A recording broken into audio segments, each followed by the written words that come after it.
새벽 5시 병원 복도는 고요했다. 수술실 앞 대기실에는 플라스틱 의자들이 줄지어 놓여 있었다. 대부분의 의자에는 사람들이 앉아 있었다. 불안한 얼굴로 손을 꼭 쥔 아내들, 잠시도 가만히 있지 못하는 아들들, 눈물을 글썽이는 딸들. 그런데 그 가운데 딱 하나 비어있는 의자가 있었다. 아니, 정확히는 비어있지 않았다. 그 의자에는 한 남자가 혼자 앉아 있었다. 60대 후반쯤 되어 보이는 허리가 조금 굽은 남자. 그의 손에는 낡은 가방 하나와 병원비 영수증이 들려 있었다. 김철수 씨 68살. 오늘 담낭 제거 수술을 받을 예정이었다. 3번 환자분, 수술 준비하겠습니다. 간호사의 목소리가 울려 퍼졌다. 철수 씨가 천천히 일어났다. 다른 가족들은 환자를 둘러싸며 격려의 말을 건넸지만 철수 씨에게는 아무도 없었다. 그는 혼자 간호사를 따라 수술실로 향했다. 보호자분은 어디 계세요? 간호사가 물었다. 저, 혼자 왔습니다. 혼자요? 수술 후에 보호자가 필요한데요. 괜찮습니다. 연락할 사람은 있어요. 철수 씨는 주머니에서 낡은 핸드폰을 꺼내 보였다. 연락처에는 3개의 이름이 있었다.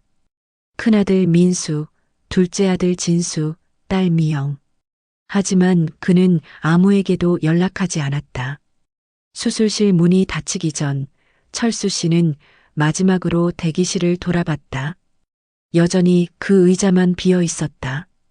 아니, 이제 정말로 비어 있었다. 마취가 시작되면서 철수 씨의 의식이 흐려졌다. 그의 머릿속에는 지난 40년의 기억들이 파노라마처럼 스쳐 지나갔다. 1985년 28살의 철수는 공장에서 야근을 마치고 집으로 돌아가고 있었다. 주머니에는 이번 달 월급 봉투가 들어 있었다. 아내는 둘째를 임신 중이었고 큰아들 민수는 이제 막 걸음마를 떼기 시작했다. 여보, 늦었네요. 아내가 현관에서 맞아줬다. 응, 잔업이 있어서. 민수는 벌써 잠들었어요. 오늘 아빠 기다린다고 안 자려고 하더니. 철수는 아들의 방으로 들어가 작은 얼굴을 바라봤다. 잠든 민수의 볼에 살짝 입맞춤을 했다. 아빠가 열심히 일해서 좋은 것들 많이 사줄게. 그때는 정말 그렇게 생각했다. 열심히 일하면 가족이 행복해질 거라고. 자신의 희생이 가족의 미래가 될 거라고. 1990년 셋째 미영이가 태어났다. 이제 아이들이 셋이 되었다. 생활비는 더 많이 필요했고 철수는 더 많은 일을 해야 했다. 주말에도 일하고 명절에도 야근했다. 아빠, 놀이공원 가자고 했잖아요. 민수가 볼멘 소리를 했다. 미안하다. 아빠 일이 있어서. 다음에 꼭 가자. 아빠는 맨날 다음에만 해요. 그때는 그 말이 그냥 아이의 투정인 줄 알았다. 언젠가는 이해해 줄 거라고 생각했다. 1995년 큰아들 민수가 중학생이 되었다. 학원비가 만만치 않았다. 철수는 낮에는 공장에서 일하고 저녁에는 편의점 아르바이트를 시작했다. 아빠, 학교에서 아버지 직업 쓰라고 하는데 뭐라고 써요? 민수가 물었다. 공장 기술자라고 써라. 친구들은 다 회사원이라고 쓰던데. 그것도 회사원이야. 괜찮다. 하지만 민수의 표정에서 철수는 뭔가를 읽었다. 부끄러움? 아니면 실망? 그 순간 가슴이 아팠지만 내색하지 않았다. 2000년 진수가 대학에 입학했다. 등록금이 1,000만 원이 넘었다. 철수는 적금을 모두 깨고 대출까지 받아야 했다. 아빠, 미안해요. 다른 대학 갈게요. 진수가 말했다. 아니다. 내가 가고 싶은 대학 가라. 아빠가 해결할게. 그렇게 말했지만 막막했다. 하지만 포기할 수는 없었다. 자식들의 미래가 걸린 일이었으니까. 2005년 미영이가 대학생이 되었다. 이제 아이들 셋 모두 대학생이었다.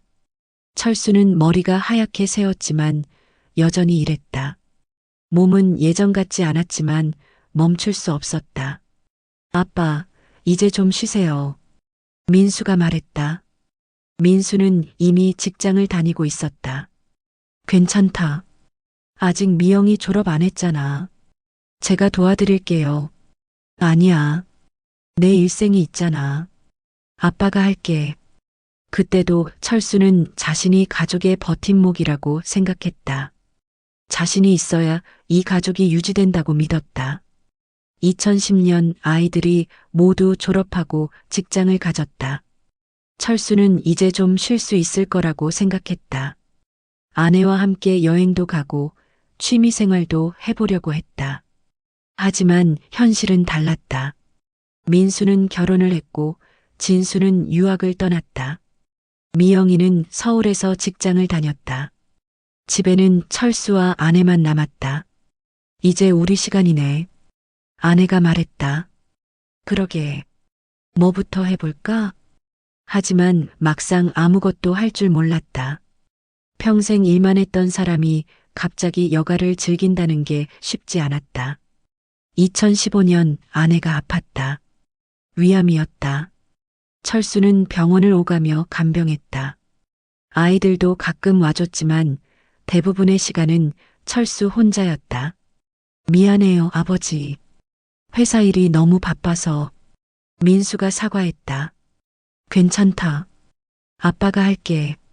저도 프로젝트가 끝나면 와드릴게요. 진수가 전화로 말했다. 응, 내일 먼저 해라. 미영이만이 주말마다 와줬다. 하지만 그것도 부담스러워 보였다. 미영아, 넌 와도 되고 안 와도 돼. 아빠가 다 할 수 있어. 아니에요, 아버지. 제가 해야죠. 하지만 미영이의 표정에서도 피로가 보였다. 철수는 차라리 혼자 하는 게 낫겠다고 생각했다. 2017년 아내가 세상을 떠났다. 장례식에 많은 사람들이 왔다. 아이들도 모두 왔다. 하지만 장례식이 끝나자 다들 자신의 삶으로 돌아갔다. 철수는 혼자 남았다. 처음으로 진짜 혼자가 된 것이었다. 아버지, 저희와 같이 사시죠. 민수가 제안했다. 아니다. 아빠는 여기서 살겠다. 혼자 사시기 힘드실 텐데. 괜찮다. 아빠도 익숙해져야지. 사실 민수의 집에 가서 사는 것도 마음에 걸렸다. 며느리에게 부담될 것 같았고 손자들에게도 불편할 것 같았다. 2020년 코로나가 시작됐다. 아이들의 방문이 더욱 줄어들었다. 전화는 가끔 왔지만 대부분 안부만 묻고 끝났다. 아버지, 몸은 괜찮으세요? 응, 괜찮다. 뭐 필요한 거 있으시면 말씀하세요. 응, 알겠다. 하지만 정작 필요한 건 물건이 아니었다. 대화였고 함께하는 시간이었다. 그런데 그걸 어떻게 말해야 할지 몰랐다. 2023년 철수에게 몸에 이상이 생겼다. 복통이 계속됐다. 병원에 가보니 담낭에 문제가 있다고 했다. 수술을 해야 한다고 했다. 보호자 연락처를 적어주세요. 간호사가 말했다. 철수는 잠시 망설였다. 아이들에게 연락해야 할까? 하지만 바쁜 아이들에게 부담 주고 싶지 않았다. 수술이라고 하니까 걱정할 것 같았다. 일단 제 번호만 적을게요. 가족분들에게는 알리셨나요? 나중에 알릴게요.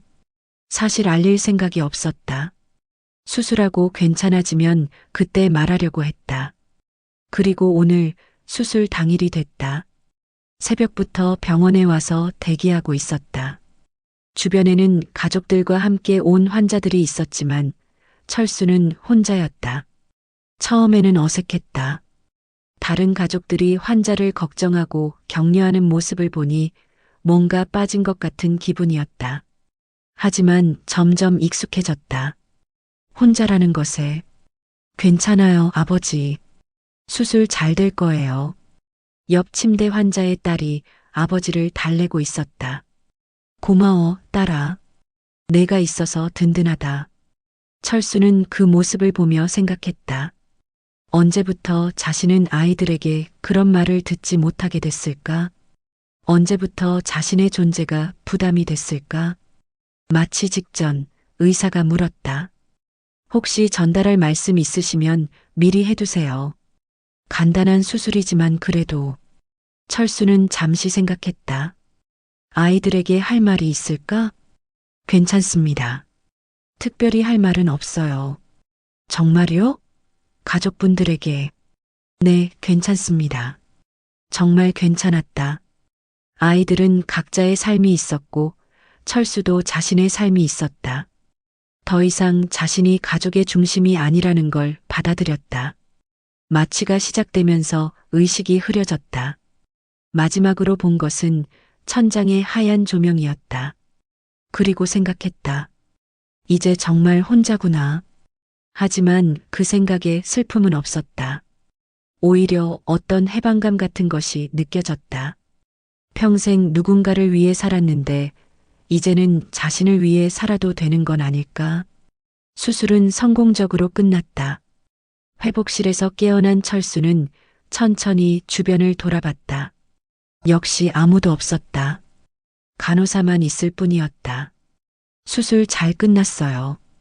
이제 회복만 하시면 됩니다. 고맙습니다. 보호자분들 연락하시겠어요? 철수는 잠시 생각했다가 고개를 저었다. 아직은 괜찮습니다.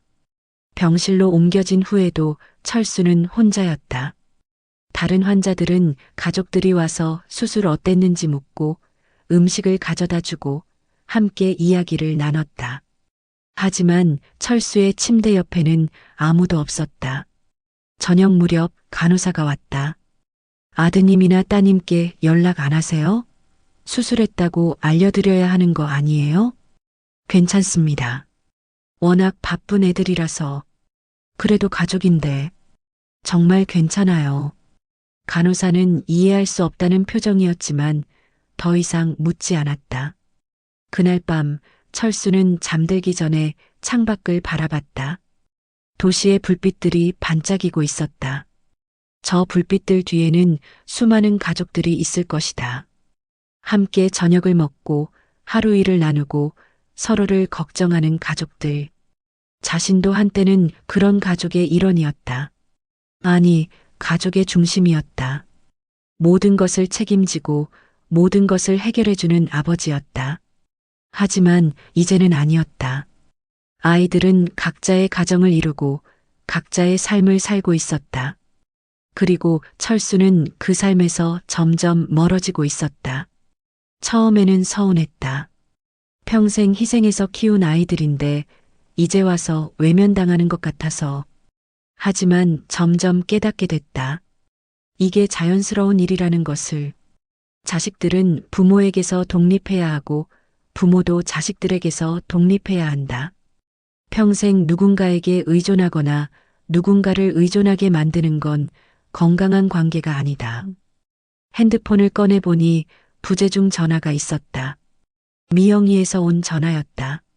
아마 안부를 묻는 전화일 것이다. 하지만 받지 않았다. 수술 이야기를 하면 걱정할 것 같아서 대신 문자를 보냈다. 미영아, 아빠 괜찮다. 너무 바쁘게 살지 말고 내 건강 챙겨라. 곧 답장이 왔다. 네, 아버지.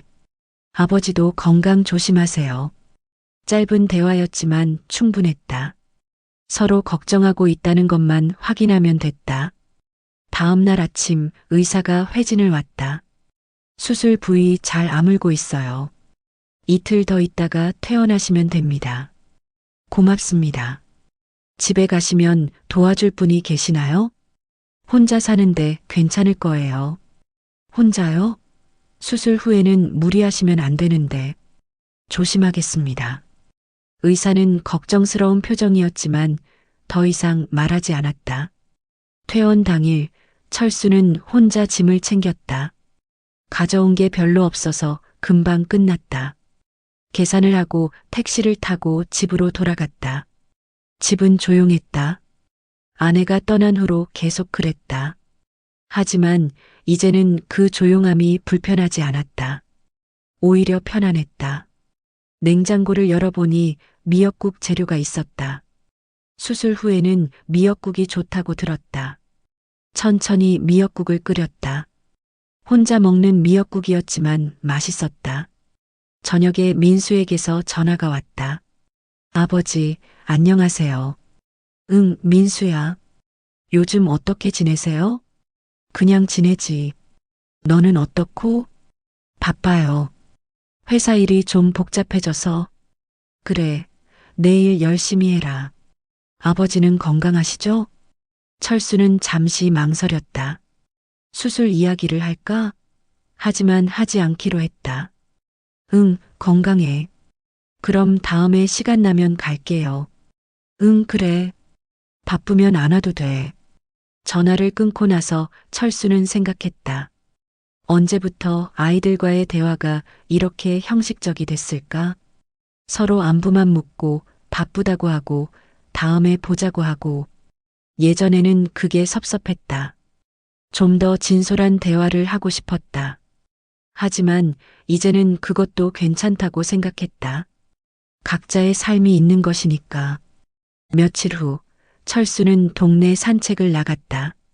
수술 부위가 아직 아팠지만 조금씩 걸어야 빨리 회복된다고 했다.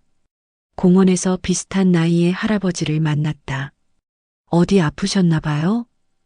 할아버지가 물었다. 작은 수술을 했어요. 혼자 병원 다니시나요? 네. 저도 그래요. 아들이 있긴 한데 바빠서요. 그렇죠. 요즘 젊은 사람들 다 바빠요. 그런데 혼자도 나쁘지 않더라고요. 눈치 볼 필요도 없고. 그 말에 철수는 고개를 끄덕였다. 정말 그랬다. 혼자라는 게 처음에는 외로웠지만 이제는 자유로웠다. 집에 돌아와서 철수는 오랜만에 일기를 써봤다. 젊을 때는 가끔 썼는데 언제부터 안 쓰게 됐을까? 오늘 수술한 지 일주일이 됐다. 아이들은 아직 모른다. 말하지 않기로 했다. 걱정시키고 싶지 않아서가 아니라 이제는 내일은 내가 알아서 하고 싶어서다. 평생 누군가를 위해 살았는데 이제는 나를 위해 살아보고 싶다. 늦었지만 시작해보려고 한다. 펜을 놓고 창밖을 바라봤다. 해가 지고 있었다. 아름다운 노을이었다. 예전에는 이런 풍경을 볼 여유가 없었는데 이제는 매일 볼 수 있었다. 핸드폰이 울렸다. 진수에서 온 전화였다. 아버지, 안녕하세요. 응, 진수야. 미국은 어떠니? 좋아요. 그런데 아버지 목소리가 좀 이상한데 괜찮으세요? 역시 예민한 아이였다. 수술 때문에 목소리가 조금 변했나 보다. 감기 기운이 좀 있어서 그래. 약은 드세요. 응, 먹고 있어. 몸 조심하시고 이상하면 병원 가세요. 알겠다. 진수와의 통화를 끊고 나서도 철수는 미소를 지었다. 아이들이 걱정해주는 마음은 변하지 않았구나. 하지만 이제는 그 걱정에 의존하지 않기로 했다. 자신의 문제는 자신이 해결하기로 했다. 그게 진짜 독립이라고 생각했다. 그날 밤 잠들기 전에 철수는 다시 한번 생각했다. 수술실 앞 빈 의자에 혼자 앉아있던 그 순간을. 처음에는 외로웠지만 지금 생각해보니 그게 새로운 시작이었다. 누군가를 위해 사는 삶에서 나를 위해 사는 삶으로의 전환점. 그 빈 의자는 사실 새로운 가능성으로 가득한 자리였던 것 같다. 내일부터는 뭘 해볼까? 처음으로 그런 생각을 해봤다. 의무가 아닌 선택으로, 책임이 아닌 즐거움으로 하는 일들을 말이다. 창밖에 별이 보였다. 오랜만에 보는 별이었다. 예전에는 너무 바빠서 또는 너무 걱정이 많아서 하늘을 볼 여유가 없었는데, 김철수, 이제 너만을 위해 살아봐. 혼자 중얼거리며 잠이 들었다. 꿈에서는 젊은 시절의 자신이 나타나서 말했다. 고생 많았어. 이제 좀 쉬어. 그리고 현재의 철수가 답했다. 아니야. 이제 시작이야. 수술 후 한 달이 지났다. 철수의 몸은 많이 회복됐지만 마음속에는 뭔가 변화가 일어나고 있었다. 매일 아침 일어나서 거울을 보면 낯선 사람이 서 있는 것 같았다. 아니, 오랫동안 잊고 있던 자신과 다시 만나는 기분이었다. 김철수, 혼자 이름을 불러봤다.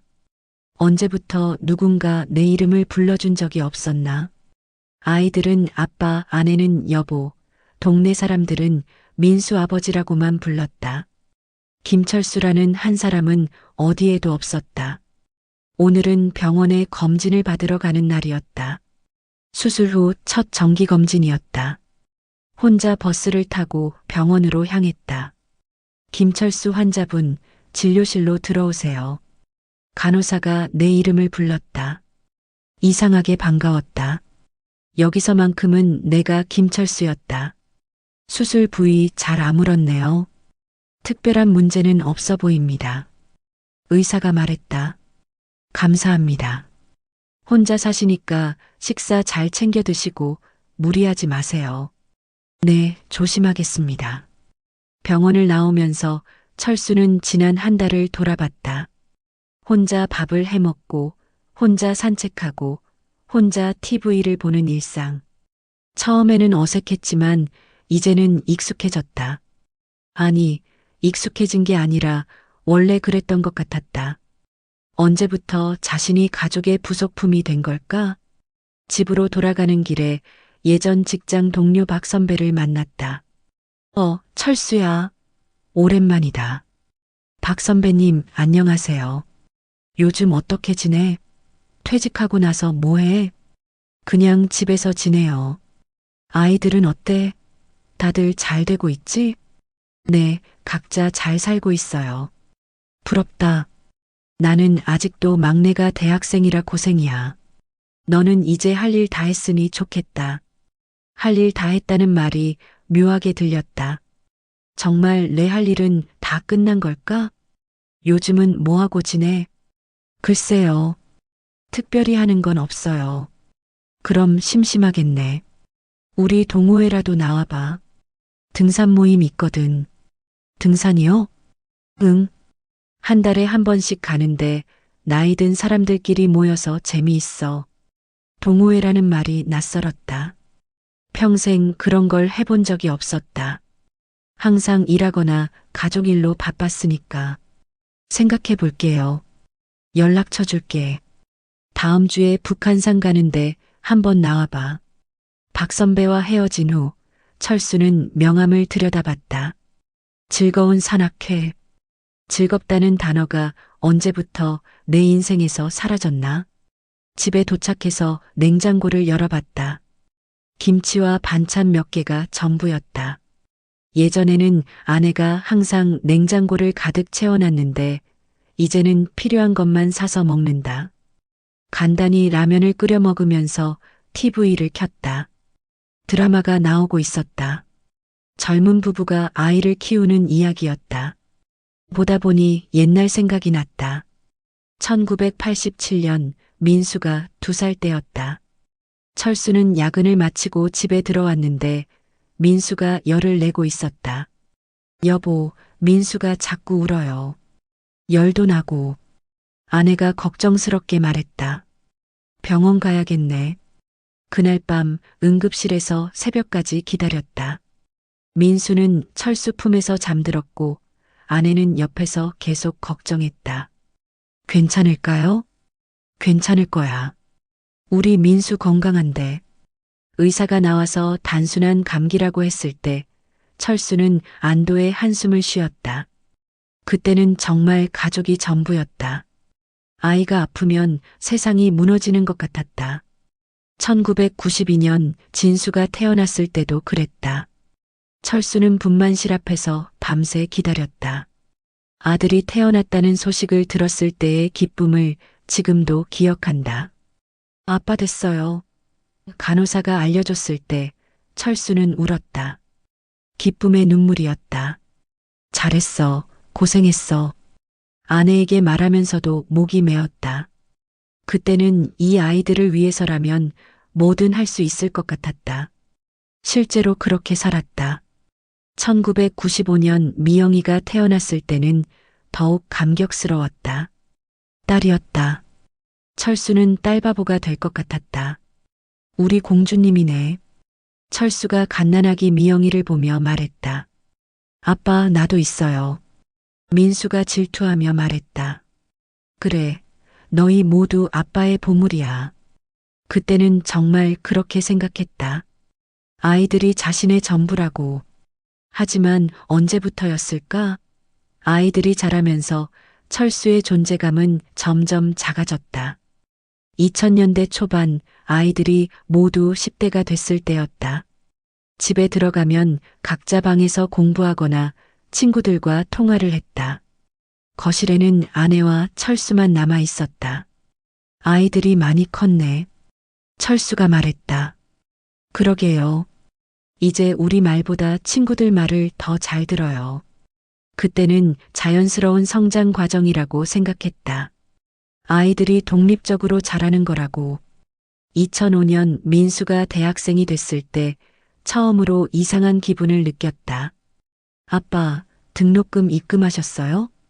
민수가 물었다. 응, 어제 했어. 감사합니다. 감사합니다. 언제부터 민수가 그렇게 정중하게 말하게 됐을까? 어릴 때는 고마워, 아빠. 라고 했는데, 민수야, 아빠한테 그렇게 격식 차려서 말하지 마라. 아니에요. 당연한 거죠. 당연한 거라고. 아빠의 희생이 당연한 거라고. 그때부터였던 것 같다. 아이들에게 자신이 당연한 존재가 된 것이 2008년 진수가 대학생이 됐을 때도 마찬가지였다. 아빠, 용돈 좀 주세요. 얼마나 필요해? 30만 원 정도요. 30만 원? 많이 필요하네. 친구들과 여행 가려고요. 철수는 30만 원을 줬다. 그 돈은 자신이 한 달 용돈을 아껴서 모은 돈이었지만 아들의 즐거운 여행을 위해서라면 아깝지 않았다. 하지만 진수는 돈을 받고 감사합니다라고만 했다. 특별한 감사의 표현도 없었다. 아빠가 돈을 주는 건 당연한 일이니까. 2010년 미영이가 대학생이 됐을 때는 더욱 심했다. 아빠, 노트북 사주세요. 노트북? 비싸겠는데.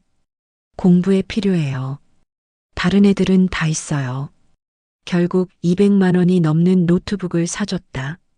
철수는 한 달 월급을 거의 다 써야 했다. 고마워요, 아빠. 미영이가 말했지만 그 말에는 진심이 느껴지지 않았다. 어디서부터 잘못된 걸까? 아이들을 너무 잘해준 것일까? 그렇게 아이들이 모두 성인이 되고 각자의 삶을 살기 시작했다. 철수의 역할은 점점 줄어들었다. 2015년 민수가 결혼했을 때였다. 결혼 준비 과정에서 철수는 거의 들러리였다. 아버지, 예식장은 이곳으로 정했어요. 며느리가 말했다. 응, 좋겠다. 혹시 의견 있으시면 말씀하세요. 하지만 철수에게 무슨 의견이 있겠나? 결혼식은 젊은이들이 알아서 하는 것이지. 결혼식 당일 철수는 구석에 앉아서 지켜봤다. 주인공은 신랑 신부였고 철수는 그냥 아버지 역할을 하는 사람일 뿐이었다. 아버지, 감사합니다. 민수가 인사했다. 응, 행복하게 살아라. 그게 전부였다. 더 이상 할 말이 없었다. 2017년 아내가 아팠을 때 철수는 처음으로 자신이 얼마나 외로운 존재였는지 깨달았다. 아이들한테 연락해야겠어요. 아내가 말했다. 그래, 알려야지. 하지만 아이들의 반응은 예상대로였다. 어머니, 많이 아프세요? 민수가 전화로 물었다. 암이래. 그래요? 병원은 어디서 다니세요? 삼성병원이야. 제가 주말에 갈게요. 주말에 갔다. 1시간 정도 있다가 회사 일이 있어서라며 돌아갔다. 진수는 미국에 있어서 전화로만 안부를 물었다. 아버지, 어머니 상태 어떠세요? 의사가 수술하면 괜찮아질 거라고 해. 다행이네요. 제가 한국에 못 가서 죄송해요. 괜찮다. 내일 열심히 해라. 미영이만 자주 왔다. 하지만 미영이도 직장이 있고 자신의 삶이 있었다. 아버지, 제가 매주는 못 올 것 같아요. 괜찮다. 아빠가 할게. 죄송해요. 뭐가 죄송해. 내일 먼저 해. 그렇게 철수는 혼자서 아내를 간병했다. 처음에는 아이들이 도와줄 거라고 기대했지만 현실은 달랐다. 각자의 삶이 더 중요했다. 그때 깨달았다. 자신은 가족에게 필요할 때만 찾는 존재가 되었다는 것을. 아내가 세상을 떠났을 때도 마찬가지였다. 장례식에는 모두 왔지만 장례식이 끝나자마자 각자의 삶으로 돌아갔다. 아버지, 혼자 사시기 힘드시면 말씀하세요. 민수가 말했다. 하지만 그 말의 진짜 뜻은 우리에게 부담 주지 마세요였다는 것을 철수는 알았다. 그 후 3년 동안 철수는 점점 투명한 존재가 되어갔다. 명절에만 보는 아버지, 안부 전화로만 확인하는 가족, 생일도 잊히는 사람. 작년 생일 때였다. 아무도 축하해주지 않았다. 미영이가 저녁에 전화를 걸어서 아버지 생일이었네요. 깜빡했어요 라고 했다. 깜빡했다고? 67년 전에 태어난 아버지의 생일을 깜빡했다고? 그때 정말 서글펐다. 내가 언제부터 이렇게 잊히는 존재가 된 걸까? 올해는 아예 생일을 알리지 않았다. 혼자 미역국을 끓여 먹고 혼자 생일 축하 노래를 불렀다. 생일 축하합니다. 김철수 씨. 혼자 박수도 쳤다. 슬픈 게 아니라 우스웠다. 그리고 지난달 수술을 받으면서 확실히 깨달았다. 나는 이미 가족에게 없는 존재나 마찬가지라는 것을.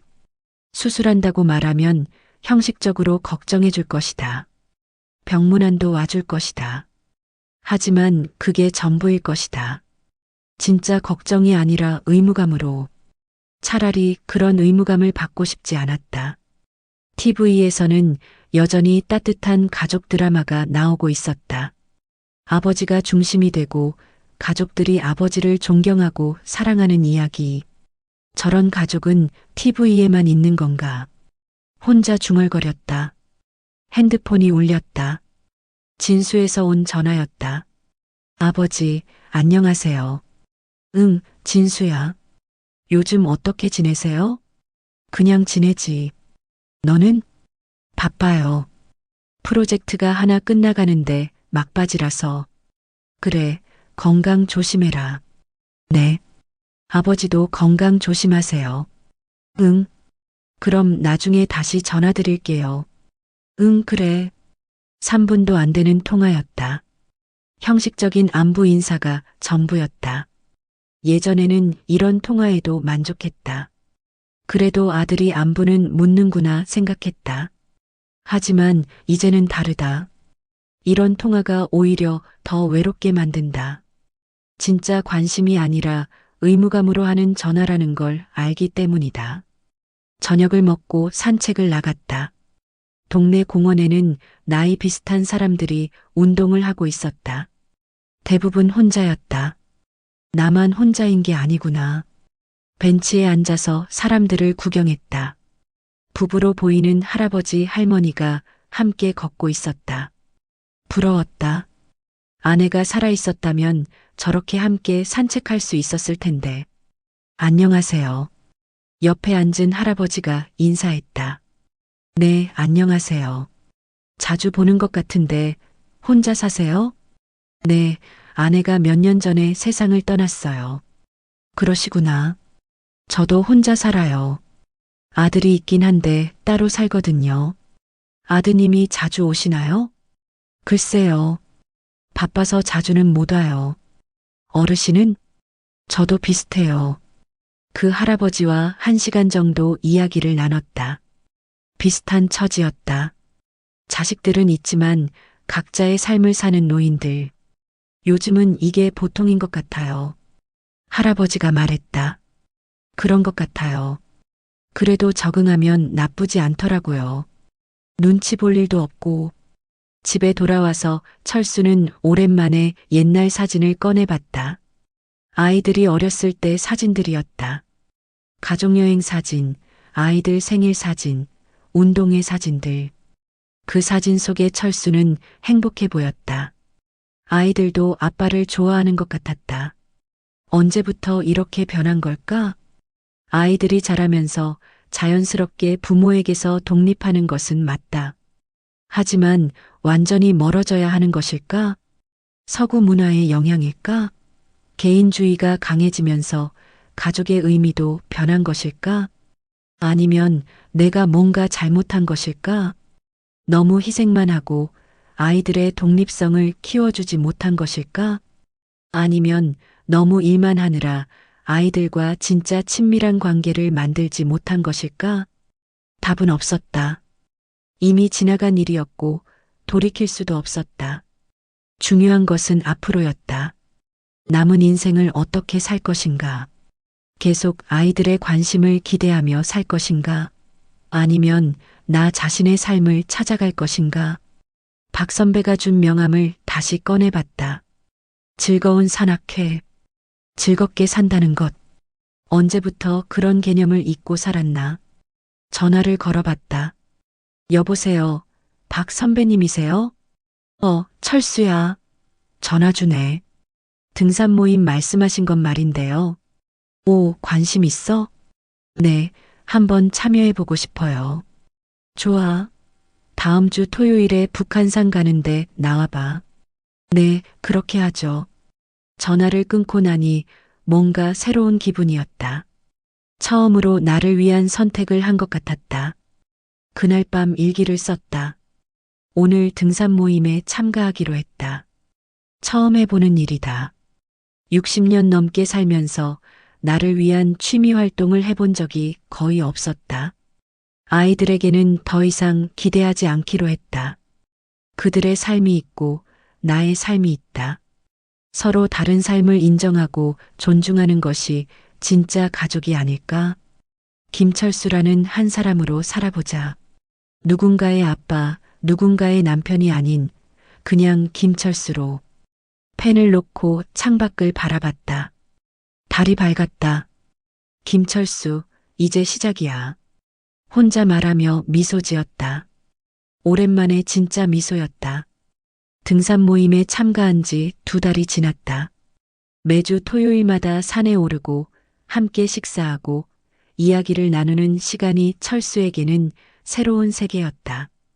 처음으로 김철수라는 이름으로 불리며 살아가는 기분이었다. 철수 형, 오늘도 잘 올라왔네. 박 선배가 정상에서 등을 두드려줬다. 덕분에 건강해지는 것 같아요.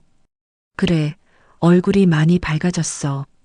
처음 왔을 때보다 완전히 다른 사람 같다고. 정말 그랬다. 거울을 보면 예전보다 생기가 돌아 보였다. 규칙적인 운동도 운동이지만 무엇보다 기다려지는 일이 생겼다는 게 컸다. 하산 후 회식 자리에서 모임 회장인 김 사장이 제안했다. 다음 달에 지리산 종주 어때? 1박 2일로. 지리산이요? 철수가 놀라며 물었다. 철수 형 체력이면 충분히 할 수 있어. 어때? 도전해 볼래? 글쎄요. 가족들이 걱정할 것 같은데. 가족들? 몇 살인데 아직도 허락받고 다녀. 그 말에 모두가 웃었다. 하지만 철수는 웃을 수 없었다. 정말로 언제부터 가족들 눈치를 보며 살게 됐을까? 농담이에요. 한번 해보시죠. 인생은 도전이죠. 집에 돌아가는 길, 철수는 지리산 종주에 대해 생각해봤다. 언제부터 무언가 새로운 것을 시도할 때 가족들의 허락을 구하게 됐을까? 젊을 때는 그런 적이 없었는데. 집에 도착해서 저녁을 먹고 있는데 미영이에게서 전화가 왔다.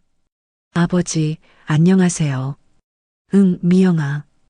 요즘 어떻게 지내세요? 건강하시죠? 응, 건강해. 요즘 등산도 다니고 있어. 등산이요? 위험하지 않아요? 위험하다는 말이 첫 번째 반응이었다. 걱정이 아니라 부담스러워하는 말투였다. 위험하지 않아. 같이 다니는 사람들이 있고, 그래도 나이가 있으신데, 조심하세요. 알겠다. 그리고 아버지, 혹시 몸 어디 아픈 데 없으세요? 왜? 아니, 그냥 요즘 목소리가 좀 다른 것 같아서 예리한 아이였다. 수술 후 목소리가 조금 변했나 보다. 감기 기운이 있어서 그래. 병원은 가보셨어요? 철수는 잠시 망설였다. 수술 이야기를 할까? 하지만 하지 않기로 했다. 약 먹고 있어. 괜찮아. 그럼 다행이고. 아버지, 혹시 이상한 일 있으면 꼭 연락하세요. 이상한 일이라는 표현이 걸렸다. 무슨 이상한 일? 무슨 이상한 일? 아니, 그냥 아프시거나 급한 일 있으면 말이에요. 전화를 끊고 나서 철수는 이상한 기분이 들었다. 미영이의 말투에서 뭔가 다른 의미가 느껴졌다. 다음 주 등산 모임에서 지리산 종주 계획을 확정했다. 철수도 참가하기로 했다. 가족들한테는 말씀하셨어요? 박 선배가 물었다. 아직 안 했어요. 말하면 반대할 것 같아요? 글쎄요. 사실 반대할 게 뻔했다. 나이도 있고 위험하다고 할 것이다. 하지만 이번에는 허락을 구하지 않기로 했다. 그날 저녁 민수에게서 전화가 왔다. 아버지, 안녕하세요. 응, 민수야. 요즘 어떻게 지내세요? 잘 지내지. 너는? 바빠요. 그런데 아버지, 혹시 요즘 몸 어디 안 좋으세요? 또 몸이 안 좋냐는 질문이었다. 왜 자꾸 그런 걸 물어? 미영이가 그러는데 아버지 목소리가 예전과 다르다고 하더라고요. 아이들끼리 이야기를 했구나. 감기 때문이야. 별거 아니야. 그래도 병원 한번 가보세요. 알겠다. 그리고 아버지, 요즘 등산 다니신다고 들었는데. 응, 조심하세요. 나이가 있으시니까. 나이가 있다는 말. 언제부터 아이들이 나를 늙은 사람 취급하기 시작했을까? 걱정 말아라. 조심히 다닐게. 며칠 후 지리산 종주를 하루 앞두고 진수에게서 국제 전화가 왔다. 아버지, 안녕하세요. 응, 진수야. 미국은 어때? 좋아요. 아버지, 형이랑 미영이한테 들었는데 등산 다니신다고요? 응, 좋으시네요. 운동도 되고. 그런데 너무 무리하지는 마세요. 알겠다. 그리고 아버지, 혹시 몸 어디 아픈 데 있으세요? 역시 아이들끼리 이야기를 했구나. 왜? 목소리가 좀 다른 것 같아서요. 감기야. 별거 아니야. 그래도 혼자 사시니까 건강 조심하세요. 응. 그리고 아버지, 무슨 일 있으면 꼭 연락하세요. 제가 멀리 있어서 바로 못 가지만. 전화를 끊고 나서 철수는 복잡한 마음이 들었다. 아이들이 걱정하는 건 고마웠지만 왠지 진짜 걱정이 아닌 것 같았다. 다음 날 아침 지리산으로 출발하는 날이었다. 배낭을 메고 나서는데 현관문 앞에 누군가 서 있었다. 아버지, 미영이었다. 미영아, 왜 왔어? 아버지, 혹시 어디 가세요? 응, 등산 가려고. 지리산 가신다고 들었어요. 누가 말했어? 민수 오빠가요. 아버지, 너무 위험하지 않아요? 위험하지 않아. 같이 가는 사람들이 있어. 그래도 1박 2일이잖아요. 혼자 사시는데 무슨 일 생기면 어떡해요? 무슨 일 생기면 어떡하냐는 말. 그게 걱정의 진짜 이유였구나.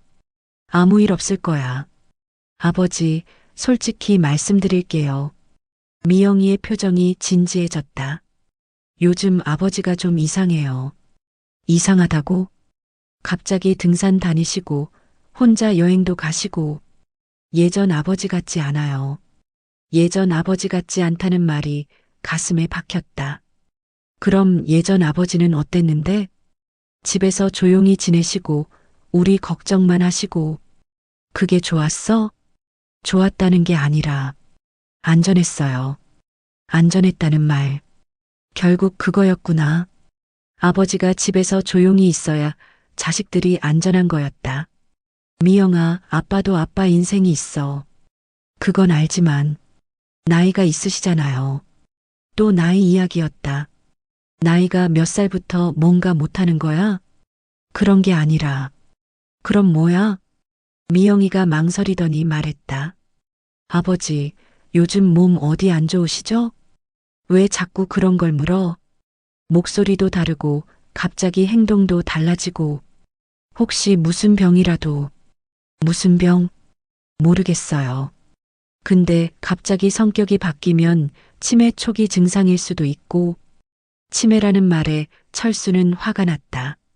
내가 치매라고? 그런 건 아니고요. 그냥 걱정돼서. 걱정이 아니라 부담스러운 거잖아. 아버지, 솔직히 말해봐. 아빠가 집에서 얌전히 있으면 좋겠는 거 아니야? 그런 게 아니에요. 그럼 뭐야? 왜 내가 등산 다니는 게 문제야?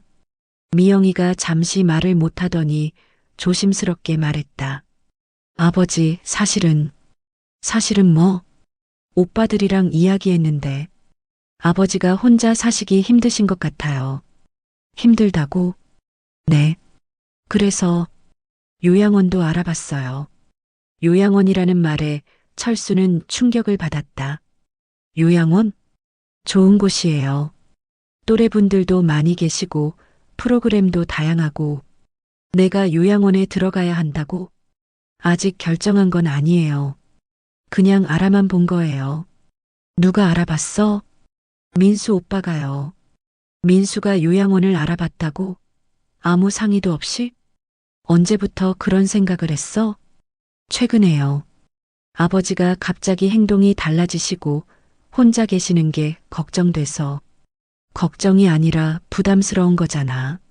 아니에요. 그럼 뭐야? 왜 요양원 이야기가 나와? 미영이가 눈물을 글썽이며 말했다. 아버지, 저희도 각자 생활이 있어요. 아버지한테 무슨 일 생기면 책임져야 하는 건 저희고, 책임져야 한다는 말. 결국 그거였다. 아버지가 부담이라는 것이었다. 그럼 내가 너희한테 짐이구나. 짐이라는 게 아니라 짐이지. 솔직히 말해. 나 때문에 너희가 불편하잖아. 아버지, 알겠다. 요양원 이야기 민수한테 들어볼게. 아버지, 오해하지 마세요. 오해가 아니야. 사실이잖아. 그때 철수의 핸드폰이 울렸다. 박 선배에서 온 전화였다. 철수야, 어디야? 출발 시간인데. 아, 네. 곧 갈게요. 누구세요? 미영이가 물었다. 등산 모임 분들이야. 기다리고 있어. 아버지, 오늘은 가지 마세요. 왜? 이야기를 더 해야 할 것 같아요. 무슨 이야기? 요양원 이야기? 그런 것도 있고. 나간다. 아버지. 철수는 미영이를 지나쳐 나갔다. 뒤에서 미영이가 불렀지만 돌아보지 않았다. 버스 정류장에서 박 선배를 만났다. 철수야. 늦었네. 죄송해요. 집에서 좀 일이 있어서. 무슨 일이야? 표정이 안 좋은데. 아니에요. 괜찮아요. 하지만 괜찮지 않았다. 가슴이 답답했고 화가 났다. 지리산으로 가는 버스 안에서 철수는 계속 생각했다. 요양원이라니. 아이들이 자신을 그렇게 생각하고 있었다니. 혼자 살기 힘든 노인, 언제 문제를 일으킬지 모르는 부담스러운 존재, 요양원에 보내야 할 사람. 철수 형, 괜찮아? 계속 생각에 잠겨 있네. 옆자리 김 사장이 물었다. 네, 괜찮아요. 가족들이 등산 반대했어? 비슷한 거예요. 아, 그거 다 그래. 우리 나이 되면 뭘 해도 위험하다고 해. 그런가요? 그래. 나도 처음에 등산 시작할 때 아들이 반대했어. 나이 들어서 무슨 등산이냐고. 그럼 어떻게 하셨어요? 그냥 했지 뭐. 내 인생인데.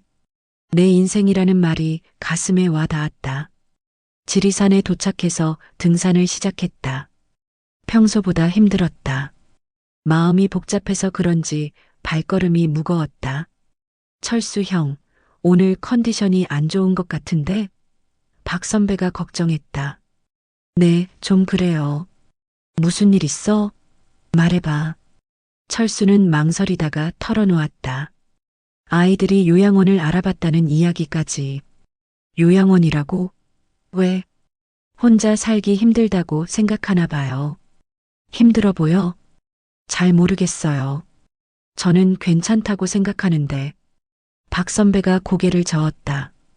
요즘 젊은 것들은 부모를 너무 짐으로 생각해. 그런가요? 그래. 우리 때는 부모 모시는 게 당연했는데 요즘은 불편하면 시설에 보내려고만 해. 김 사장도 거들었다. 맞아. 나도 비슷한 얘기 들었어. 아들이 아버지 혼자 사시기 힘드시면 좋은 곳 알아볼까요? 그러더라고. 어떻게 하셨어요? 단호하게 거절했지. 내가 언제 힘들다고 했냐고. 그 후에는 어떻게 되셨어요? 처음엔 서먹했지. 근데 이제는 괜찮아. 서로 적당한 거리를 유지하고 있어. 적당한 거리. 그게 답일까? 첫날 등산을 마치고 산장에서 잠을 잤다. 다른 사람들은 금방 잠들었지만 철수는 잠이 오지 않았다. 핸드폰을 보니 미영이에게서 문자가 와 있었다. 아버지, 안전하게 도착하셨나요? 걱정돼요. 다른 문자도 있었다. 민수에게서 온 것이었다. 아버지, 미영이한테 들었습니다. 요양원 이야기는 아직 확정된 게 아니니까 걱정하지 마세요. 돌아오시면 이야기해요. 확정된 게 아니라는 말은 검토하고 있다는 뜻이었다. 철수는 답장을 보내지 않았다. 뭐라고 답해야 할지 모르겠었다. 다음 날 아침 등산을 계속했다. 정상에 올라가니 경치가 아름다웠다. 하지만 마음은 무거웠다. 철수 형, 경치 어때? 박 선배가 물었다. 좋네요. 근데 표정이 어두워. 아직도 어제 일 생각해? 네. 내 말 들어. 너무 신경 쓰지 마. 하지만, 형, 우리 나이에 자식들 눈치 보고 살 거야? 박 선배의 말이 따끔했다. 그래도 가족인데, 가족이라고 다 좋은 건 아니야. 가족도 서로 존중해야 하는 거 아니야? 그렇죠. 자식들이 부모를 시설에 보내려고 하는 거 자체가 존중이 아니야. 하산을 마치고 서울로 돌아가는 길, 철수는 결심했다. 아이들과 진지하게 이야기해 봐야겠다고. 집에 도착하니 민수와 진호진수의 한국명, 미영이가 모두 와 있었다. 아버지, 안녕하세요. 민수가 일어나며 인사했다. 언제 왔어? 조금 전에요. 아버지 기다리고 있었어요. 삼남매가 모두 모인 건 어머니 제사 때 이후 처음이었다. 앉으세요, 아버지. 미영이가 말했다. 무슨 일이야? 민수가 먼저 입을 열었다. 아버지, 어제 미영이한테 들었습니다. 뭘? 요양원 이야기요. 그래. 아버지가 오해하신 것 같아서 설명드리려고 왔어요. 무슨 오해? 저희가 아버지를 시설에 보내려고 한다고 생각하시는 것 같은데. 아니야. 민수가 잠시 말을 멈췄다. 아버지, 저희는 아버지가 걱정돼서 그런 거예요. 무엇이 걱정인데? 혼자 사시잖아요. 무슨 일 생기면, 무슨 일 생길까봐? 갑자기 쓰러지시거나 아프시거나. 그럼 어떻게 해야 하는데? 민수가 진수와 미영이를 번갈아 보더니 말했다. 좋은 요양원에서 안전하게 지내시는 게 내가 요양원에 들어가야 한다는 뜻이지? 그런 게 아니라. 그럼 뭐야? 이번에는 진수가 말했다. 아버지, 저희도 각자 생활이 있어요. 알고 있어. 혹시 아버지한테 무슨 일 생기면 저희가 책임져야 하는데. 책임지기 싫다는 뜻이지? 그런 게 아니라 현실적으로 어려워요. 현실적으로 어렵다는 말. 결국 부담스럽다는 뜻이었다. 알겠다. 아버지, 너희 말이 맞아. 나는 이제 너희한테 짐이야. 아버지, 그런 뜻이 아니에요. 미영이가 울먹이며 말했다. 그럼 무슨 뜻이야? 저희가 아버지를 사랑해서 그런 거예요. 사랑이라는 말이 공허하게 들렸다. 사랑한다면서 요양원에 보내려고 해? 좋은 곳이에요. 아버지 또래분들도 많고. 내가 가보고 좋다고 했어? 아무도 대답하지 않았다. 철수가 일어나서 말했다. 알겠다. 너희가 원하는 대로 하자. 아버지, 요양원 알아본 곳 가볼게. 정말요? 민수가 놀라며 물었다. 응. 대신 조건이 있어. 조건이요? 한 달만 살아보고 결정할게. 한 달이요? 응. 한 달 살아보고 내가 결정할게. 좋으면 계속 있고 싫으면 나올 거야. 아이들이 서로를 바라봤다. 그럼 알아볼게요. 민수가 말했다. 언제? 다음 주에 같이 가보실래요? 혼자 가볼게. 혼자요? 응. 내가 살 곳인데 내가 봐야지. 그날 밤 아이들이 모두 돌아간 후 철수는 오랜만에 소주를 한잔했다. 요양원. 정말 가게 될 줄은 몰랐다.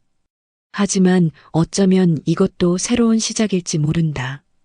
아이들 눈치 보지 않고 살 수 있는 곳일지도. 김철수, 어디서든 김철수답게 살아보자. 혼자 건배하며 소주를 마셨다. 쓰지만 달았다. 그린빌 요양원이라는 간판이 보였다. 깔끔하고 현대적인 건물이었다.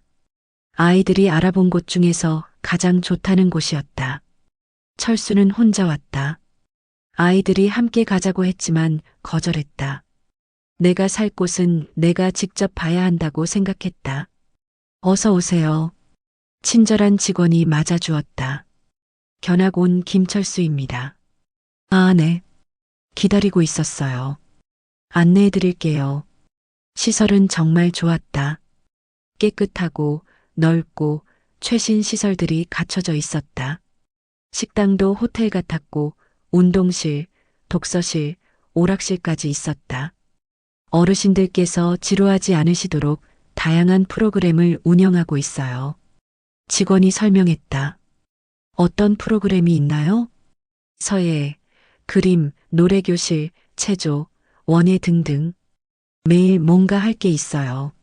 로비에서 어르신들이 바둑을 두고 있었다. 평화로운 모습이었다. 다들 만족하고 계세요? 네, 대부분 만족하고 계십니다. 혼자 지내시다가 오신 분들은 특히 더 좋아하시고요. 개인실을 보여줬다. 작지만 깔끔했다. 침대, 책상, 작은 냉장고, TV까지 있었다. 이 방이 어떠세요? 좋네요.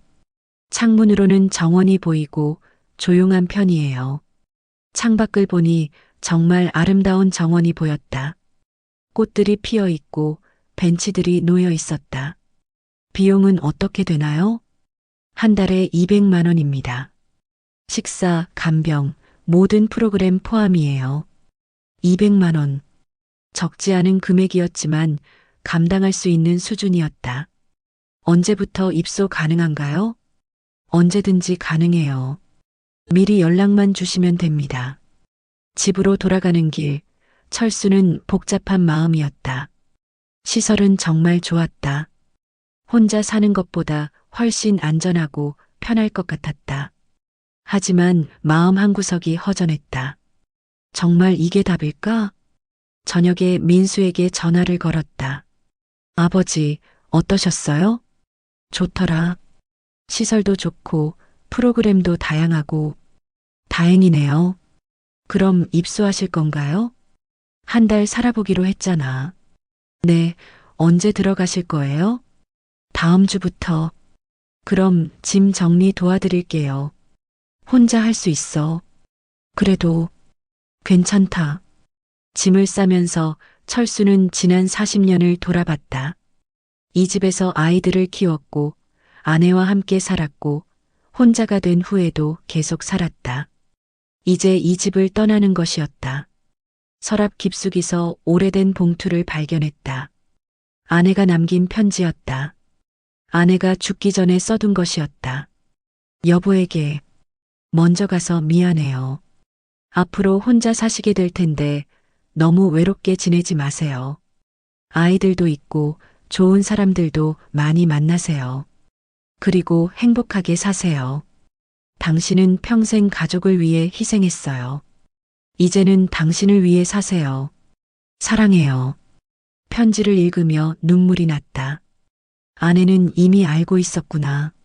내가 평생 희생만 했다는 것을. 그날 밤 철수는 오랜만에 술을 마셨다. 혼자 마시는 술이었지만 쓰지 않았다. 여보, 이제 나도 자유롭게 살아볼게. 혼자 중얼거리며 잠이 들었다. 일주일 후 그린빌 요양원에 입소했다. 아이들이 모두 와서 배웅해줬다. 아버지, 불편한 거 있으면 언제든지 연락하세요. 민수가 말했다. 응. 한 달 후에 결정하시기로 했으니까 충분히 생각해 보세요. 진수가 말했다. 알겠다. 미영이는 눈물을 글썽이며 말했다. 아버지, 정말 죄송해요. 뭐가? 이렇게 된 거. 괜찮다. 새로운 시작이야. 아이들이 떠나고 나서 철수는 혼자 방에 앉아 있었다. 조용했다. 너무 조용했다. 저녁 식사 시간이 됐다. 식당에 가니 다른 어르신들이 앉아 계셨다. 새로 오신 분이네요. 한 할머니가 말씀하셨다. 네, 김철수입니다. 반가워요. 저는 박영자예요. 다른 분들도 인사해 주셨다. 모두 친절하셨다. 여기 어떠세요? 옆에 앉은 할아버지가 물었다. 좋은 것 같아요. 처음에는 다 그래요. 나중에는 지루해져요. 지루하다고요? 매일 똑같은 일상이거든요. 식사는 맛있었다. 집에서 혼자 해먹는 것보다 훨씬 나았다. 식사 후에는 TV 시청 시간이었다. 모두 거실에 모여서 드라마를 봤다. 하지만 철수는 집중할 수 없었다. 방으로 돌아와서 창밖을 바라봤다. 정원이 아름다웠지만 왠지 쓸쓸했다. 첫날 밤은 잠이 오지 않았다. 침대는 편했지만 집이 아니었다. 다음 날부터 본격적인 생활이 시작됐다. 6시 기상, 7시 아침 식사, 9시 체조, 10시 프로그램, 12시 점심, 2시 휴식, 3시 프로그램, 6시 저녁, 8시 자유시간, 10시 소등. 규칙적인 생활이었다. 건강에는 좋을 것 같았다. 그림 수업에 참여해봤다. 선생님이 친절하게 가르쳐 주셨다. 어르신, 그림 그려보신 적 있으세요?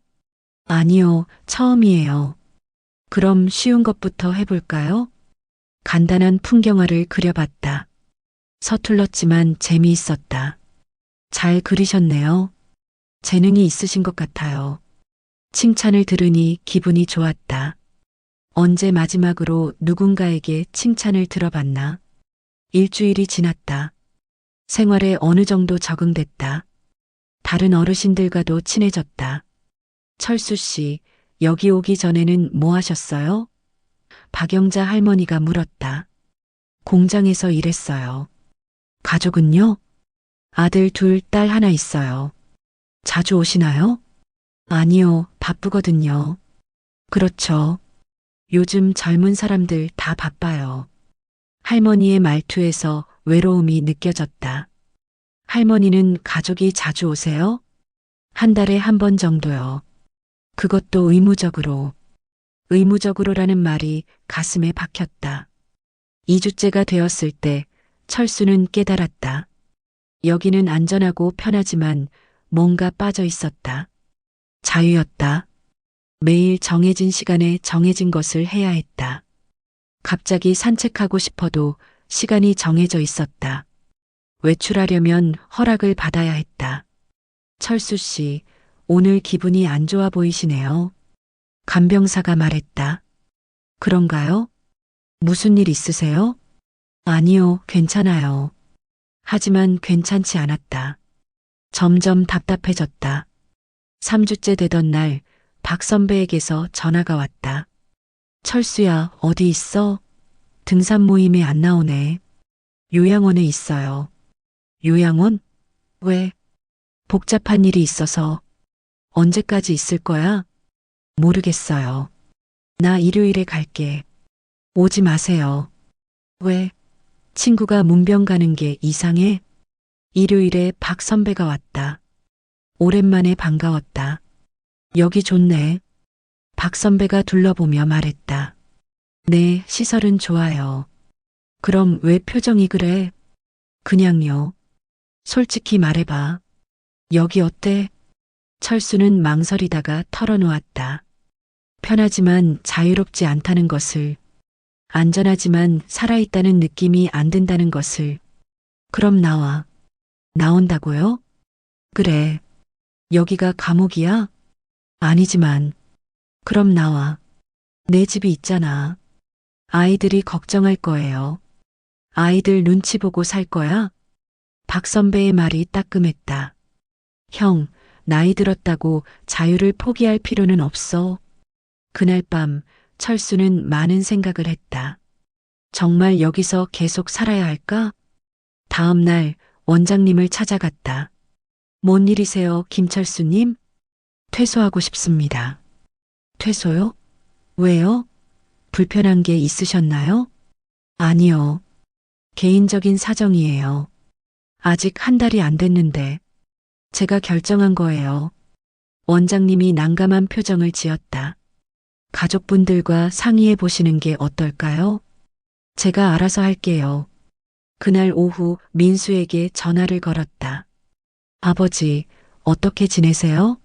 민수야, 나 나갈 거야. 나간다고요?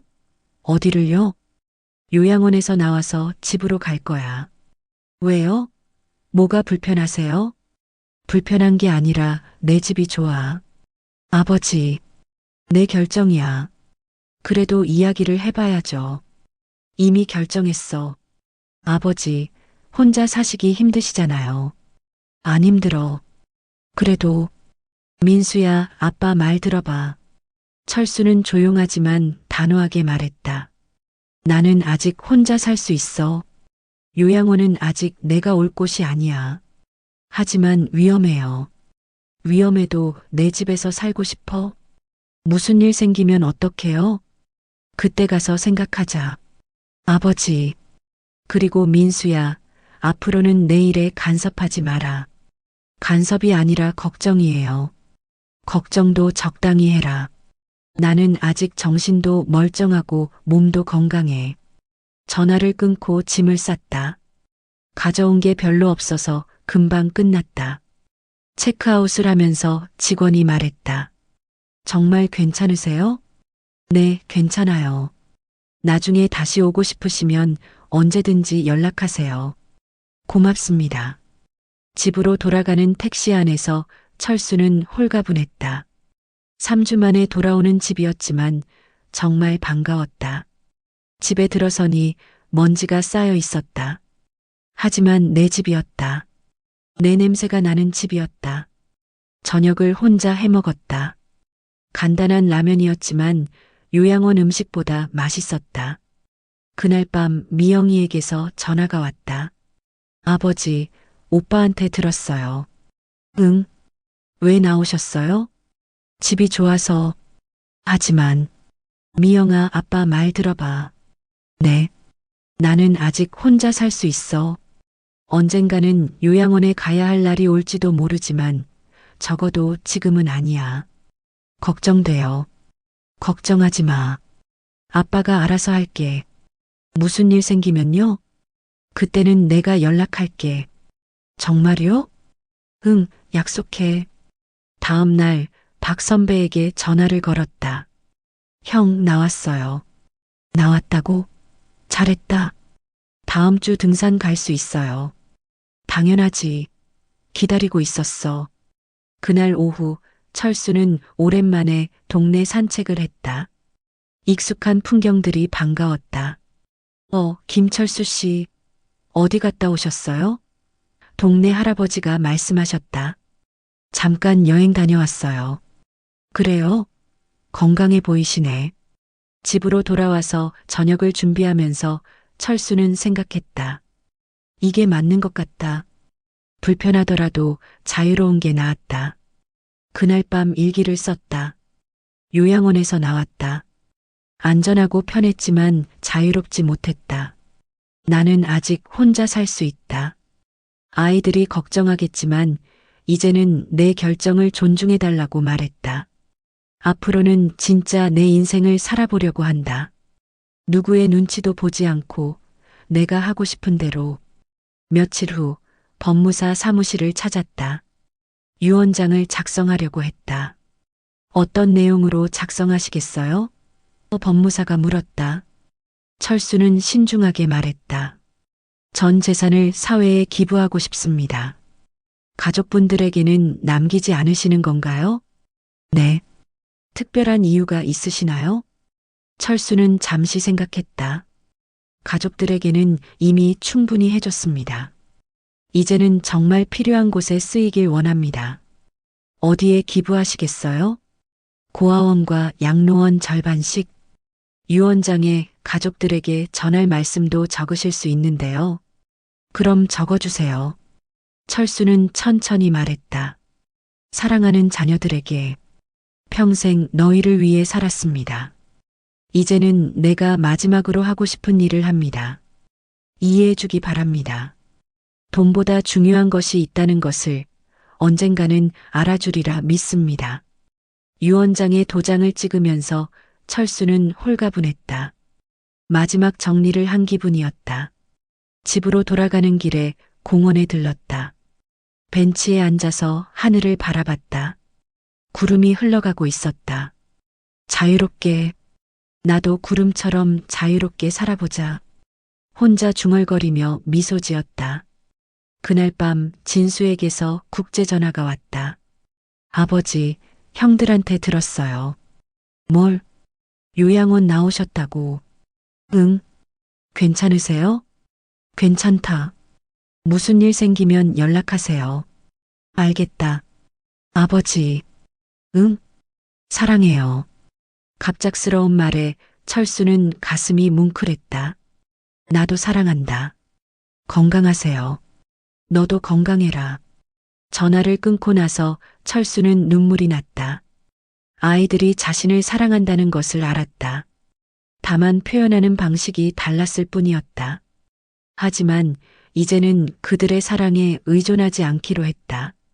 서로 독립적으로 사랑하기로 했다. 창밖에 별이 보였다. 오랜만에 보는 별들이었다. 김철수, 이제 정말 자유야. 혼자 말하며 잠이 들었다. 꿈에서는 젊은 시절의 자신이 나타나서 말했다. 고생 많았어.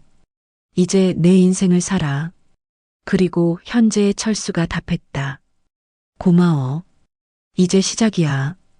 유언장을 작성한 지 석 달이 지났다. 철수는 그 어느 때보다 자유롭게 살고 있었다. 등산 모임은 물론이고 그림 수업도 시작했다. 동네 복지관에서 하는 서예 교실에도 나가기 시작했다. 철수 형, 요즘 정말 젊어 보이시네. 박 선배가 산 정상에서 말했다. 그래요? 응. 얼굴에 생기가 돌아. 완전히 다른 사람 같아. 정말 그랬다. 거울을 보면 예전보다 훨씬 밝아 보였다. 뭔가 해야 할 일들이 있고 기다려지는 것들이 있다는 게 이렇게 중요한 줄 몰랐다. 하산 후 회식 자리에서 김 사장이 제안했다. 다음 달에 설악산 어때? 단풍이 정말 아름다울 텐데. 좋죠. 철수 형은 정말 등산에 재능이 있어. 나이를 있게 만들어. 나이를 잊게 만든다는 말이 좋았다. 정말 요즘에는 자신의 나이를 잊고 살 때가 많았다. 집에 돌아가니 미영이가 와 있었다. 아버지, 안녕하세요. 언제 왔어? 조금 전에요. 아버지 기다리고 있었어요. 무슨 일이야? 미영이의 표정이 진지했다. 아버지, 혹시 요즘 유언장 같은 거 생각해 보신 적 있어요? 갑작스러운 질문에 철수는 놀랐다. 설마 알았나? 왜 갑자기 그런 걸 물어? 그냥요. 아버지 나이도 있으시고 혹시 그런 생각 해보셨나 해서. 글쎄, 아직은 안 해봤는데. 거짓말이었지만 말할 수는 없었다. 나중에 시간 되시면 가족들과 이야기해봐요. 무슨 이야기? 재산 정리나 그런 것들이요. 미영이의 말투에서 뭔가 의도가 느껴졌다. 혹시 재산을 걱정하는 건가? 왜? 급한 일이라도 있어? 아니에요. 그냥 미리 준비하시면 좋을 것 같아서. 그날 밤 미영이가 돌아간 후 철수는 생각에 잠겼다. 아이들이 자신의 재산에 관심을 갖기 시작한 건가? 아니면 정말 걱정해서 그런 건가? 며칠 후 민수에게서 전화가 왔다. 아버지, 안녕하세요. 응, 민수야. 요즘 어떻게 지내세요? 잘 지내지. 아버지, 혹시 유언장 같은 거 작성하실 생각 있으세요? 또 유언장 이야기였다. 아이들끼리 이야기를 한 모양이었다. 왜? 나이도 있으시고 미리 준비해 두시면 좋을 것 같아서요. 급하지 않아. 그래도 언젠가는 해야 할 일이잖아요. 내가 알아서 할게. 법무사 같은 분 소개해 드릴까요? 괜찮다. 전화를 끊고 나서 철수는 쓴웃음을 지었다. 이제는 유언장까지 서둘러 달라고 하는구나. 그날 저녁 진수에게서도 국제 전화가 왔다. 아버지, 안녕하세요. 응, 진수야. 형들한테 들었는데 유언장 이야기가 나왔다고요? 그래. 아버지가 하고 싶으실 때 하시면 되는 거 아니에요? 진수만큼은 다른 반응이었다. 고마워. 그런데 아버지, 혹시 그런 생각 해보신 적 있어요? 무슨 생각? 재산을 꼭 가족에게만 남겨야 하는 건 아니라는 생각. 예상치 못한 말이었다. 무슨 뜻이야? 저는 아버지가 평생 고생하셨으니까 아버지가 원하시는 곳에 쓰시면 된다고 생각해요. 그런 생각을 해봤구나. 네. 어차피 저희는 각자 벌어서 살고 있으니까요. 진수의 말에 철수는 감동했다. 적어도 한 명은 자신을 이해해 주는구나. 고마워, 진수야. 뭐가요? 그렇게 생각해줘서. 한 달 후 설악산 등반을 마치고 돌아오는 길이었다. 단풍이 정말 아름다웠다. 사진도 많이 찍고 친구들과 즐거운 시간을 보냈다. 철수 형, 오늘 정말 고생했어. 박 선배가 말했다. 저도 즐거웠어요. 다음에는 어디 갈까? 어디든 좋아요. 버스 안에서 졸고 있는데 갑자기 가슴이 아팠다. 처음에는 단순한 근육통인 줄 알았다. 하지만 점점 심해졌다. 철수 형, 괜찮아? 박 선배가 걱정스럽게 물었다. 조금. 가슴이 아파요. 어디가 아파? 가슴. 왼쪽이. 박 선배가 놀라며 운전기사에게 소리쳤다. 병원으로 가주세요. 응급실로. 병원에 도착했을 때 철수는 의식을 잃었다. 심근경색이었다. 응급실에서 깨어났을 때 아이들이 모두 와 있었다. 아버지, 미영이가 눈물을 흘리며 달려왔다. 괜찮아? 민수가 걱정스럽게 물었다. 진수도 급히 한국에 들어왔다. 아버지, 놀라셨죠? 의사가 설명해줬다. 다행히 빨리 오셔서 큰 문제는 없습니다. 하지만 앞으로 조심하셔야 해요. 얼마나 입원해야 하나요? 민수가 물었다. 일주일 정도 경과를 봐야겠습니다. 입원하는 동안 아이들이 돌아가며 병문안을 왔다. 오랜만에 받는 관심이었다. 아버지, 앞으로는 등산 같은 거 하시면 안 될 것 같아요. 미영이가 말했다. 왜? 위험하잖아요. 오늘같이 산에서 쓰러지셨으면 어떡해요? 산에서 쓰러진 게 아니라 버스에서 쓰러진 거야. 그래도 무리하신 거 아니에요? 무리한 게 아니야. 심장병은 언제든 올 수 있는 거야. 하지만 아이들은 납득하지 않았다. 앞으로는 조용히 지내세요. 민수가 말했다. 조용히? 집에서 안전하게요. 또 안전하게라는 말이었다. 퇴원 후 집에서 며칠 쉬고 있는데 아이들이 다시 모였다. 아버지, 이야기할 게 있어요. 민수가 말했다. 뭔데? 아버지 건강도 그렇고 혼자 사시는 게 위험한 것 같아요. 또 요양원 이야기야? 이번에는 다른 제안이에요. 뭔데? 제 집에서 같이 사시죠. 민수의 제안에 철수는 놀랐다. 내 집에서? 네. 방도 있고 며느리도 찬성했어요. 정말? 네. 아버지 혼자 계시면 걱정돼요. 미영이도 거들었다. 아니면 제 집으로 오세요. 너희 다 가정이 있는데. 아버지가 더 중요해요. 진수도 말했다. 아이들의 진심 어린 제안이었다. 하지만 철수는 고개를 저었다. 고마워. 하지만 내 집에서 살고 싶어. 아버지, 걱정하지 마. 조심히 살게.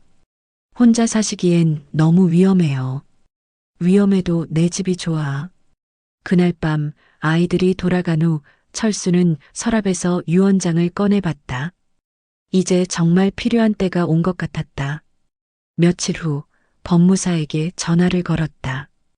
유언장 내용을 조금 추가하고 싶은데요. 어떤 내용인가요? 비디오 메시지를 추가하고 싶어요. 비디오 메시지요? 네. 가족들에게 직접 말하고 싶은 게 있어서요. 일주일 후 법무사 사무실에서 비디오 유언을 녹화했다. 사랑하는 민수, 진수, 미영에게. 철수는 카메라를 보며 차분하게 말했다. 아빠가 이 영상을 남기는 이유는 너희에게 마지막으로 하고 싶은 말이 있어서야. 평생 너희를 키우고 가르치느라 바빴는데 정작 중요한 이야기는 못한 것 같아. 아빠는 평생 가족을 위해 살았어. 그리고 그게 행복했어. 후회도 없어. 하지만 이제는 너희도 알아야 할 때가 된 것 같아. 부모와 자식은 영원히 함께 할 수 없어. 언젠가는 각자의 길을 가야 해. 아빠가 너희를 사랑하는 것처럼 너희도 아빠를 사랑한다는 걸 알아. 하지만 그 사랑이 서로를 묶어두는 사슬이 되어서는 안 돼. 아빠의 재산은 너희에게 주지 않을 거야. 대신 더 필요한 곳에 보낼 거야. 너희는 이미 충분히 받았어. 사랑도, 교육도, 기회도. 이제는 너희 힘으로 살아가야 해. 그리고 아빠도 아빠 방식으로 살고 싶어. 혹시 아빠를 이기적이라고 생각할 수도 있어. 하지만 이해해줬으면 좋겠어. 돈보다 중요한 게 있다는 걸 언젠가는 너희도 알게 될 거야. 마지막으로 하고 싶은 말은 이거야. 철수는 잠시 멈추고 미소를 지었다. 아빠는 행복했어. 마지막까지 내가 원하는 대로 살 수 있어서. 너희도 행복하게 살아. 아빠 걱정하지 말고 너희 인생을 살아. 사랑한다. 녹화를 마치고 나서 철수는 홀가분했다. 하고 싶었던 말을 다 한 기분이었다. 그날 밤 박 선배에게 전화를 걸었다. 형, 저 내일 등산 갈 수 있어요? 등산? 의사가 뭐라고 했어? 적당히 하라고 했어요. 그럼 가벼운 산으로 가자. 다음 날 동네 뒷산에 올랐다. 높지 않은 산이었지만 정상에서 보는 경치는 아름다웠다. 철수야, 기분 어때? 좋아요. 역시 산이 최고예요. 그래. 우리 나이에 이런 걸 할 수 있다는 게 행복이야. 맞아요. 정상에서 도시락을 먹으며 이야기를 나눴다. 형, 고마워요. 뭐가? 등산 모임에 끌어들여줘서 그게 뭐 친구끼리 덕분에 새로운 인생을 살고 있어요. 새로운 인생? 네. 진짜 제 인생을요. 박 선배가 이해할 수 없다는 표정을 지었지만 묻지 않았다. 하산하는 길에 철수는 갑자기 가슴이 아팠다. 이번에는 더 심했다. 형? 가슴이. 철수야. 박 선배가 철수를 부축했지만 철수는 쓰러졌다. 119 빨리. 구급차가 도착했을 때 철수는 의식이 없었다. 병원에서 의사가 말했다. 심근경색이 재발했습니다. 이번에는 심각합니다. 아이들이 급히 달려왔다. 아버지. 미영이가 울며 불렀다. 의사 선생님, 아버지 괜찮아요? 민수가 물었다. 최선을 다하겠습니다. 중환자실에서 이틀을 보냈다. 의식이 오락가락했다. 셋째 날 잠시 의식이 돌아왔을 때 아이들이 모두 곁에 있었다. 아버지, 괜찮으세요? 진수가 물었다. 철수는 힘겹게 고개를 끄덕였다. 미안해. 걱정 끼쳐서. 무슨 말씀이에요? 빨리 나으세요. 미영이가 눈물을 글썽이며 말했다. 아버지, 이제 정말 저희와 같이 사셔야 해요. 민수가 말했다. 철수는 고개를 저었다. 내 집에서 살고 싶어? 아버지, 부탁이야. 내 뜻대로 하게 해줘. 그날 밤 철수는 꿈을 꿨다. 아내가 나타났다. 여보, 많이 힘들었지? 응, 조금. 이제 좀 쉬어도 될 것 같은데? 아직은 할 일이 남았어. 무슨 일? 아이들한테 마지막 인사. 이미 다 했잖아. 영상으로는 했는데. 직접 아내가 미소를 지었다. 당신다워. 끝까지 책임지려고 하네. 미안해. 먼저 갈 것 같아. 괜찮아. 나도 기다리고 있었어. 다음 날 아침 철수는 의사를 불렀다. 의사 선생님, 솔직히 말해주세요. 무엇을요? 제가 얼마나 더 살 수 있나요? 의사가 망설이더니 말했다. 길지 않을 것 같습니다. 얼마나요? 며칠, 아니면 몇 주. 철수는 고개를 끄덕였다. 알겠습니다. 그날 오후 아이들을 불렀다. 너희에게 할 말이 있어. 아버지, 힘드시면 나중에. 미영이가 말했다. 지금 해야 해. 철수는 힘을 내서 말했다. 아빠가 유언장을 썼어. 유언장요? 민수가 놀라며 물었다. 응. 그런데 너희가 원하는 내용은 아닐 거야. 무슨 말씀이세요? 아빠 재산을 너희에게 주지 않을 거야. 아이들이 당황한 표정을 지었다. 고아원과 양로원에 기부할 거야. 아버지, 화나지? 민수가 잠시 생각하더니 말했다. 아니요. 정말? 네. 아버지 뜻이시면. 진수도 고개를 끄덕였다. 저도 찬성이에요. 미영이도 눈물을 흘리며 말했다. 아버지가 원하시는 대로 하세요. 철수는 안도의 한숨을 쉬었다. 고마워. 이해해줘서. 아버지, 저희가 잘못 생각했어요. 민수가 말했다. 뭐가? 아버지를 짐으로 생각한 적이 있어요. 알고 있어. 죄송해요. 괜찮아. 너희도 너희 삶이 있는 거야. 하지만 그래도 아니야. 서로 독립해야 해. 그게 건강한 관계야. 그날 밤 철수는 법무사에게 전화를 걸었다. 내일 병원으로 와주세요. 유언장 실행을 위해서. 다음 날 법무사가 와서 모든 절차를 마쳤다. 아이들도 참석했다. 이제 정말 끝났네. 철수가 중얼거렸다. 그날 저녁 철수는 아이들 각자와 개별적으로 이야기했다. 민수에게는 말했다. 너는 가장 큰 아들로 많은 부담을 졌어. 고마웠어. 진수에게는 말했다. 너는 멀리 있어도 항상 아빠를 생각해줬어. 고마워. 미영이에게는 말했다. 너는 아빠의 마음을 가장 잘 이해해줬어. 고마워. 그날 밤 철수는 혼자 창밖을 바라봤다. 별이 보였다. 이제 정말 자유야. 혼자 중얼거리며 미소를 지었다. 다음 날 새벽 철수는 조용히 눈을 감았다. 마지막까지 미소를 지은 채로 간호사가 발견했을 때 철수의 얼굴은 평화로웠다. 장례식장에는 많은 사람들이 왔다.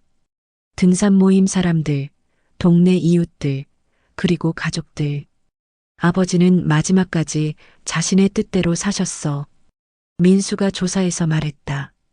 처음에는 이해하지 못했지만 이제는 알 것 같아. 아버지가 우리에게 주신 마지막 가르침을 독립해서 살라는 것, 서로의 삶을 존중하라는 것, 그리고 돈보다 중요한 것이 있다는 것. 장례식이 끝나고 유언장이 공개됐다. 아이들은 이미 알고 있었지만 다른 사람들은 놀랐다. 전 재산을 사회에 기부한다니. 요즘 보기 드문 일이네. 그리고 비디오 유언이 상영됐다. 철수의 마지막 메시지였다. 아빠는 행복했어. 마지막까지 내가 원하는 대로 살 수 있어서. 화면 속 철수의 미소가 모든 사람들의 가슴에 깊이 남았다. 장례식이 모두 끝나고 아이들은 아버지의 집에 모였다. 아버지 말씀이 맞았어. 진수가 말했다. 뭐가? 돈보다 중요한 것이 있다는 것. 아버지는 마지막까지 당신다우셨어. 미영이가 말했다. 우리도 이제 정말 독립해야겠어. 민수가 말했다. 아버지 방식대로. 그날 밤 세 남매는 오랜만에 함께 술을 마셨다. 아버지 고마웠어요. 미영이가 하늘을 보며 말했다. 마지막 가르침까지. 하늘에는 별이 반짝이고 있었다. 철수가 마지막으로 본 그 별들이. 그리고 그 별들 사이 어딘가에서 철수는 미소 지으며 말하고 있었다. 이제 정말 자유야. 그 미소는 평생 가족을 위해 살았지만 마지막에는 자신을 위해 살 수 있었던 한 남자의 만족스러운 미소였다. 빈 의자에 홀로 앉아 있던 그날부터 시작된 진정한 자유. 김철수는 마침내 그 자유를 완성했다.